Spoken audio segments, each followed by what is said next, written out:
In today's video, I'm going to teach you how to fix Outlook application icon missing from the Windows taskbar. If your Outlook icon has disappeared from the taskbar, don't worry. This is usually a very quick fix, and in most cases, you can restore it in just a few moments without changing any advanced settings on your computer. I'll walk you through the process clearly so you can follow along at your own pace.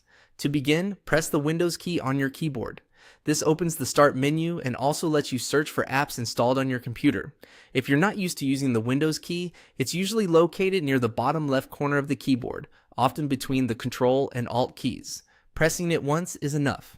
As soon as the Start menu or search field appears, type Outlook into the search bar.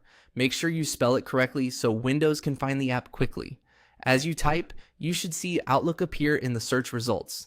This helps confirm that the application is installed and recognized by your system. Once Outlook appears in the search results, look for the option that says Pin to Taskbar. Click that option. This will add the Outlook icon back to your taskbar so it stays visible and easy to access whenever you need it. After you click it, you should immediately see the Outlook icon appear along the bottom of your screen or wherever your taskbar is positioned. If the icon appears, that means the issue is resolved. You can now open Outlook directly from the taskbar just like before, which is much faster than searching for it every time. This is especially helpful if you use Outlook regularly for email, calendar, or daily work tasks.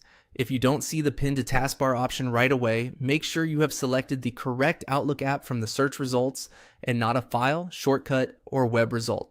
In many cases, the option is available in the side panel or after right-clicking the Outlook result in the Start menu search. That's all it takes to fix a missing Outlook icon on the Windows taskbar. It's a simple solution, but it can save time and make your workflow much smoother. Thanks for watching, and I hope this helped you get that Outlook back where it belongs.